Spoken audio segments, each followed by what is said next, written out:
আসসালামু আলাইকুম সুপ্রিয় দর্শক মণ্ডলী। আজকে আমি আমার এই ছোট্ট ব্লগে চাঁদপুর বড় স্টেশন পর্যটন কেন্দ্রের বিভিন্ন সুন্দর ও মনোরম দৃশ্যগুলো আপনাদের সামনে তুলে ধরব। চাঁদপুরের এই পর্যটন কেন্দ্রটি চাঁদপুরের ইতিহাস ও ঐতিহ্যকে ধারণ করে।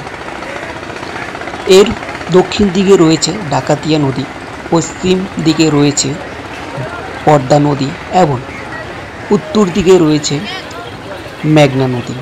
তাই এটিকে চাঁদপুরের তিন নদীর মোহনা অথবা তিন নদীর মিলনস্থল বলা হয়।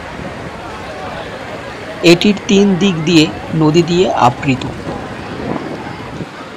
এটি দিন রাত 24 ঘন্টায় খোলা থাকে, তবে বিকেল 3টে থেকে রাত 10টা পর্যন্ত এর লোকজনের সংখ্যা অথবা পর্যটনের সংখ্যা খুবই চোখে পড়ার মতো থাকে।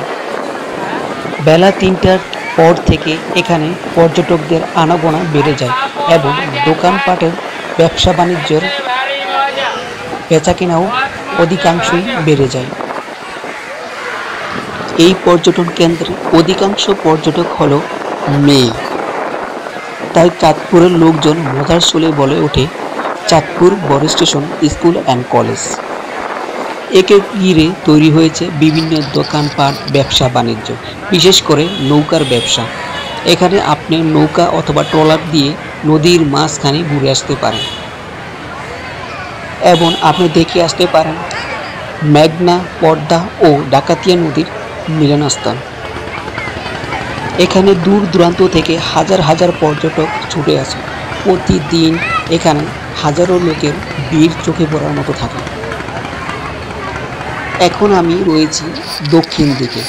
এর একটু সামনে রয়েছে চাঁদপুর লঞ্চঘাট। এটি হলো চাঁদপুর বড় স্টেশন পর্যটন কেন্দ্রের মেইন সেন্টার অথবা মাছ। এখানে রয়েছে হাজার হাজার নারী ও পুরুষের মিলন মেলা। এ কারণেই চাঁদপুরের অধিকাংশ লোক একে বলা হয় চাঁদপুর বড় স্টেশন স্কুল অ্যান্ড কলেজ। কারণ দুপুর গড়ালেই এখানে স্কুলের ছাত্র ও ছাত্রীদের ভিড় চোখে পড়ার মতো। এখানে আসলে মন প্রসিদ্ধ হয়ে যায় এবং মনে এক শীতলতা ভাব চলে আসে।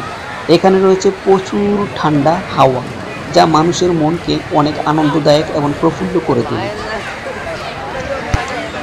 এখানে বসে সুন্দর ও শীতল হাওয়ায় আপনি নদীর বিভিন্ন এবং সুন্দরতম দৃশ্য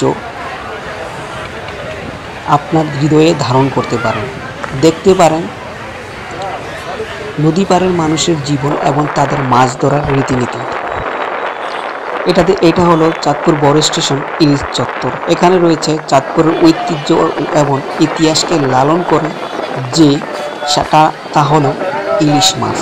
সেই ইলিশ মাছের একটি প্রতিচ্ছবি তৈরি করা হয়েছে চাঁদপুর বড় স্টেশন মেইন সেন্টারে। এখান থেকে পুরো চাঁদপুর বড় স্টেশন আমি আপনাদেরকে দেখানোর চেষ্টা করব।